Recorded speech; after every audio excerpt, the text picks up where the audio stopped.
Students, myself কৈতস দাস। আশা করব তোমরা সবাই বাড়িতে ভালো আছো এবং সময় মতো পড়াশোনা করছো। এই করোনা মহামারীর জন্য আমরা বিদ্যালয়ে আসতে পারছি না, তাই আমাদের বাড়িতে বসে থেকে পড়াশোনা করতে হচ্ছে। আর তোমাদের বিদ্যালয় থেকেও অনলাইন ক্লাসের ব্যবস্থা করা হয়েছে, তাই তোমরা বাড়িতে বসেই পড়াশোনা করবে। তাহলে তোমরা তোমাদের বই, খাতা, কলম, পেন্সিল নিয়ে বসে পড়ো। আমরা আগের ক্লাসে তোমাদের ফাইনালের সিলেবাসের একটি ক্লাস করেছিলাম, সেটি কি ছিল?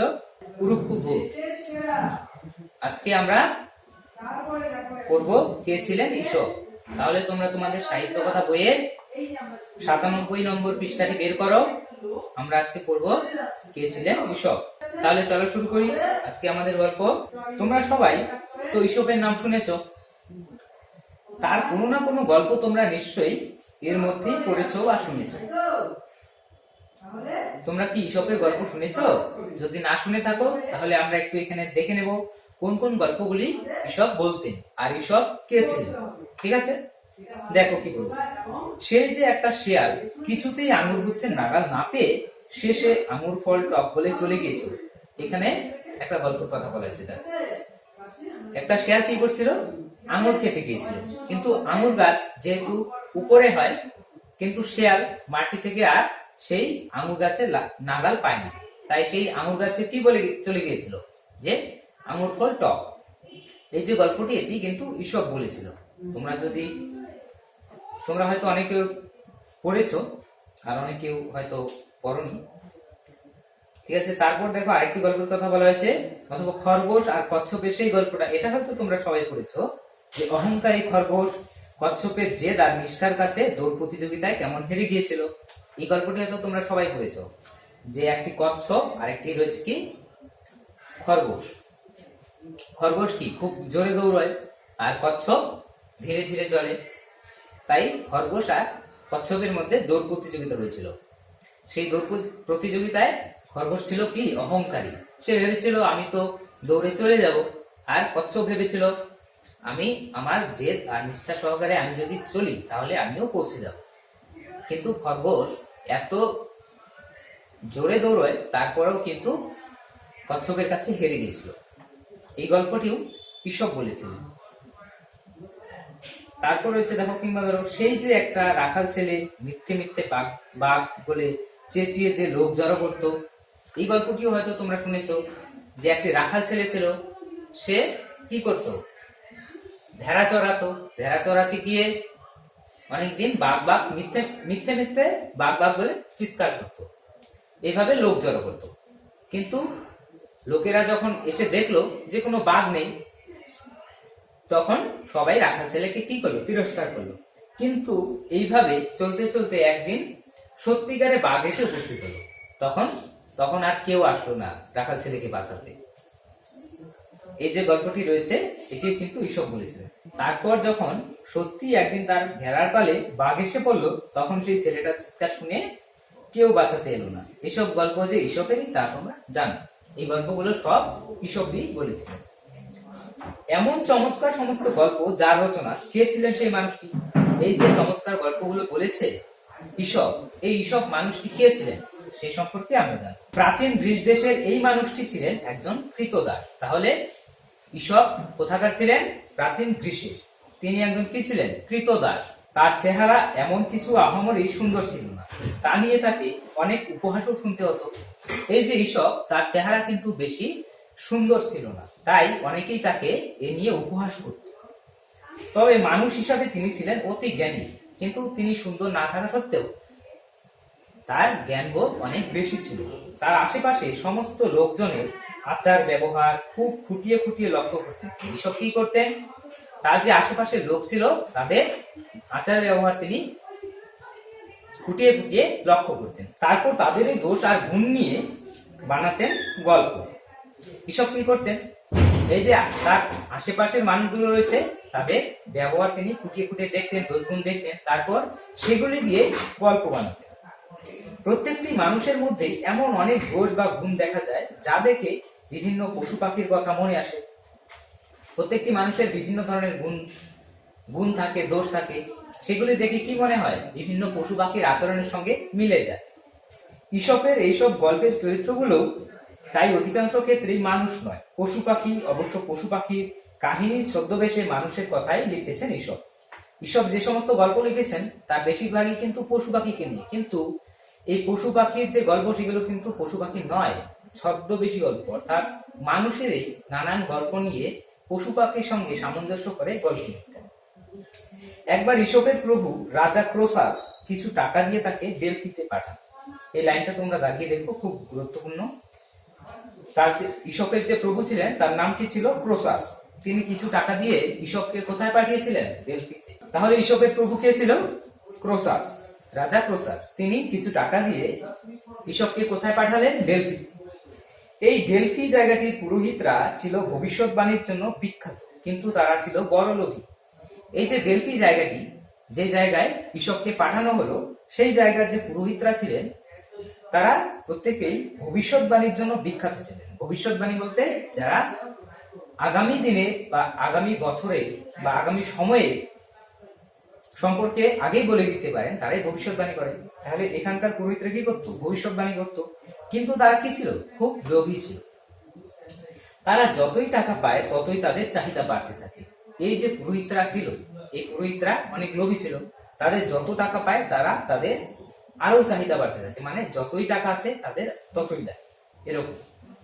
তাদের এই অর্থলোভ দেখে ঈশপ বাঁধলেন একটি গল্প। ঈশপ কি করছিল? সেখানে কি তাদের দেখছিল, তাদের দোষ গুণ কি, সেগুলো দেখার পর তাদেরকে নিয়ে একটা গল্প তৈরি করলেন। আর সেই গল্পটি তিনি তাদের শুনিয়েও দিলেন। ঈশপ কি করলেন? তাদেরকে নিয়ে যে গল্পটি তৈরি করেছিলেন সেই গল্পটি আবার সেখানকার পুরোহিতদেরকে বললেন। সেই যে একটা লোভী লোক, যার একটা সোনার ডিম পাড়া হাঁস ছিল, সেই গল্পটি দেখো কি বলেছে। একটা সোনার ডিম পাড়া হাঁস ছিল একটি লোকের, লোভী লোকের। সেই হাঁস রোজ একটা করে সোনার ডিম পারতো। হাঁসটি কি করতো? রোজ একটি করে সোনার ডিম পারতো। লোকটা ভেবেছিল যে হাঁস সোনার ডিম পারে, তার পেটের মধ্যে নিশ্চয়ই অনেক সোনার ডিম আছে। তাহলে সেখানকার যে পুরোহিত একজন লোক ছিল, সে খুব লোভী ছিল, তার একটি সোনার ডিম পাড়া হাঁস ছিল। সে ভাবলো এই হাঁসটি যেহেতু প্রতিদিন একটা করে সোনার ডিম পারছে, তাহলে পেটের ভিতর হয়তো অনেক সোনার ডিম রয়েছে, তাই সে ভেবে বসলো। তারপর কি করলো? সোনার লোভে একদিন লোভী লোকটা হাঁসের পেটটাই কেটে ফেলল। সেই লোকটা কি করলো? সে ভাবলো যে পেটের ভেতর হয়তো অনেক সোনার ডিম রয়েছে, তাই ভেবে একদিন হাঁসের পেটটাই কেটে ফেললো। তাতে ফল হলো এই যে রোজ সে একটা করে সোনার ডিম পেত, সেটা আর পাওয়া হলো না, সেটা বন্ধ হয়ে গেল। এইরকম অনেক অনেক গল্প ঈশপ কিন্তু বানিয়েছেন। সবই কিন্তু নীতি গল্প, অর্থাৎ সেগুলি পড়ে সে শুধু গল্পের মজা পাওয়া যায় তা নয়, সেই সঙ্গে পাওয়া যায় খুব ভালো ভালো আর দামি সব উপদেশ। এই যে এইসব গল্পগুলো বানিয়েছেন মানুষকে নিয়ে, মানুষের নীতিকথা, মানুষের দোষ গুণ, এগুলো নিয়ে যে গল্পগুলো বানিয়েছেন, সেগুলো থেকে শুধু আমরা মজাই পাই না, সেগুলো থেকে আমরা বিভিন্ন উপদেশ পেয়ে থাকি। দয়া মায়া, ভালোবাসা, সততা, কৃতজ্ঞতা, পরোপকার, শ্রদ্ধা, ভক্তি, এইসব সদ্গুণ যে আমাদের জীবনে কত জরুরি তা আমাদের মনে করিয়ে দেন ঈশপ। তাহলে ঈশপের গল্প থেকে আমরা কি কি শিখতে পারি? দয়া মায়া, ভালোবাসা, সততা, কৃতজ্ঞতা, পরোপকার, শ্রদ্ধা, ভক্তি ইত্যাদি। ঈশপের গল্পের অনুবাদ হয়েছে পৃথিবীর নানান দেশে। ঈশপ যে সমস্ত গল্প লিখেছেন এবং বলেছেন সেগুলো অনুবাদ হয়েছে, কেননা তিনি তো কোথায় থাকতেন? প্রাচীন গ্রীসে। সেখানকার ভাষা আর আমাদের ভাষা তো এক নয়, তাই সেই ভাষা থেকে অন্যান্য দেশে নিজস্ব ভাষায় অনুবাদ করে ঈশপের গল্পগুলো প্রচার করা হয়েছে। তাই সরাসরি অনুবাদ না করে অনেকেই গল্পগুলিকে নিজেদের দেশের আর সময়ের উপযোগী করে একটু বদলেও নিয়েছেন। ঈশপ যে গল্পগুলো বলতেন, যেহেতু সেগুলো প্রাচীন গ্রীসে, তাই অন্যান্য দেশের মানুষ সেই গল্পগুলোকে নিজেদের মতো একটু গুছিয়ে নিয়েছে। তা সত্ত্বেও গল্পগুলির মূল্য একটুও কিন্তু কমেনি। মানব জাতির সবচাইতে বড় শিক্ষকদের একজন এই মানুষটি ঈশপ। তাহলে মানব জাতির একজন অন্যতম শিক্ষক হিসেবে আমরা কিন্তু ঈশপকে বলতে পারি।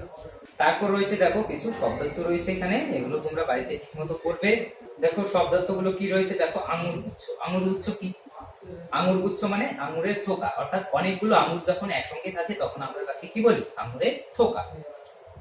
তারপর দেখো রয়েছে নাগাল। নাগাল মানে ছোঁয়া। তারপর রয়েছে অহংকার। অহংকার মানে দাম্ভিক। তারপর রয়েছে জেদ, জেদ মানে গো বা নাছর বান্দা ভাব। তারপর রয়েছে দেখো নিষ্ঠা, নিষ্ঠা মানে মনোযোগ বা অনুরূপ। এই শব্দার্থগুলো তোমরা বাড়িতে ঠিক মতো পড়বে, খাতায় লিখে লিখে পড়বে। তারপর কিছু মনে রাখার বিষয় রয়েছে, সেগুলো একটু দেখে নেব। দেখো, ঈশপ ছিলেন একজন প্রাচীন গ্রীসের কৃতদাস। তাহলে পরীক্ষায় যদি প্রশ্ন আসে যে ঈশপ কে ছিলেন, তাহলে তোমরা কি লিখবে? ঈশপ ছিলেন একজন প্রাচীন গ্রীসের কৃতদাস। তিনি প্রতিটি লোককে লক্ষ্য করতেন, তারপর তাদের নিয়ে গল্প বানাতেন। তিনি কি করতেন?